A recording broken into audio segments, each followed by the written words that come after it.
Share बाजार में डूबने का एक नया रिकॉर्ड बना है। 70 साल में कुछ नहीं हुआ के नाम पर राजनीति करने वाले प्रधानमंत्री मोदी के काल में निफ्टी के शेयर इस तरह से डूबे हैं कि लोग 30 साल 35 साल का रिकॉर्ड खंगाल रहे हैं। 28 फरवरी की सुबह बिजनेस स्टैंडर्ड ने लिखा कि फरवरी में निफ्टी 5% गिर चुका है।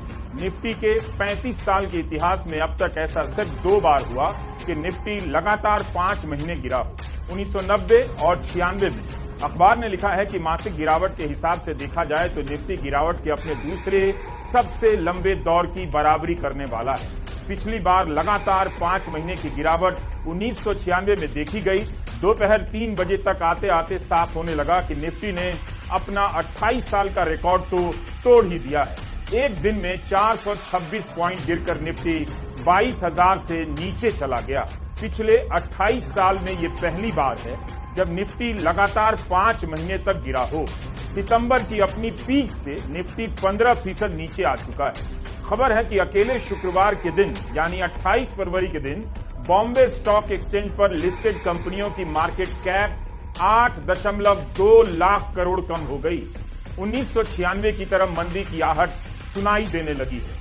28 फरवरी को बाजार खुलते ही सेंसेक्स 1000 अंकों के नीचे चला गया। एक झटके में निवेशकों के 6 लाख करोड़ हवा हो गए।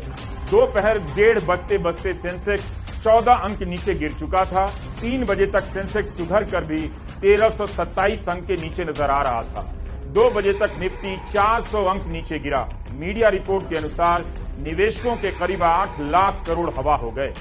गोदी मीडिया क्यों खामोश है? अगर प्रधानमंत्री मोदी से नहीं पूछ सकता है तो सवाल पूछने के लिए उसके पास एक प्रधानमंत्री पहले से हैं, जवाहरलाल नेहरू।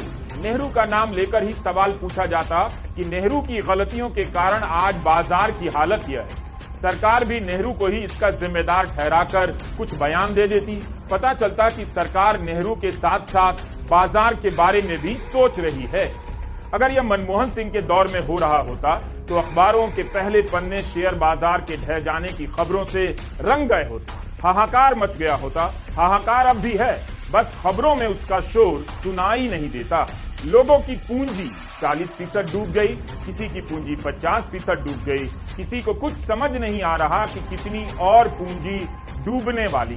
हम शेयर बाजार के एक्सपर्ट नहीं हैं, लेकिन अलग अलग जगहों पर दबी जुबान में जो खबरें छप रही हैं उसी से समझने की कोशिश कर रहे हैं और ये कोलाज बना रहे हैं कि अमृत काल में जब लोगों की पूंजी डूब जाएगी उस पर लोग कैसे चुप रहेंगे, कब तक चुप रहेंगे।